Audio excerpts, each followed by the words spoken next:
Hello, Paul here from EMD Automotive at Carrington, Sydney. I've got this Porsche Cayenne Turbo that was dropped off by the customer with the level suspension fault. What happened is when the car was here before, the whole suspension was sitting on the actual right, pretty much low, like just like it. Really low.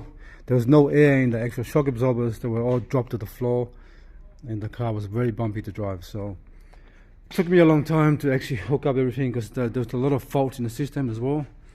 What happened is when you have too many faults with the height regulation and things like that, it doesn't allow you to do anything with the actual putting nitrogen into the actual accumulator for the actual accumulator for the level control. So what happened is, so it took me a long time to go back and forth, and eventually had to do it manually by tricking the computer to actually accept little tricks I do anyway. But that's all sorted out. So now, finally got it to actually put the gas in there. So now if you look at this side here, that's the rear left-hand side. This is the front right-hand side, sorry, left-hand side as well. And if you go to the front on this side here, front right-hand side, they're all holding pressure at the moment. But the only shock absorber that didn't hold anything was leaking. What I found is this side here, rear right-hand side air shock leaking right out.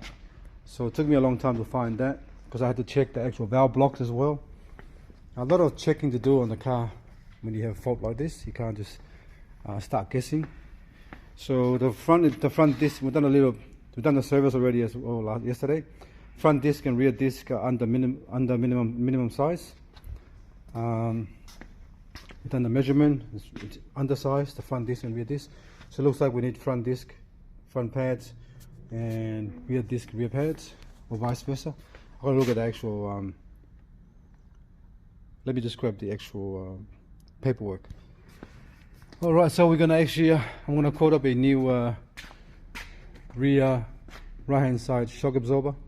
Air shock absorber, and you gotta have that special tool here. This one here I made it up myself. I made the whole thing up myself. I didn't buy it from anybody else. I'm gonna make up a lot of people ask me they want to buy that tool off me. So my new website is gonna be up and running by probably in about 3-4 weeks from now, 1 month from now, and all the parts and stuff that you want to buy will be there. I'll be selling all the air shock absorber as well. A lot of stuff I'll be selling on my website, but it took me a long time to do. Yes, so that will be all available there, and if you want to buy parts, it'll be all there. I'm going to specialize just on Porsche parts that you want to get for your car, a few options and things like that. Yeah, so this is all done, so we're going to actually get that quote. Going back to the actual diagnostics, the valve blocks didn't allow me to go forward.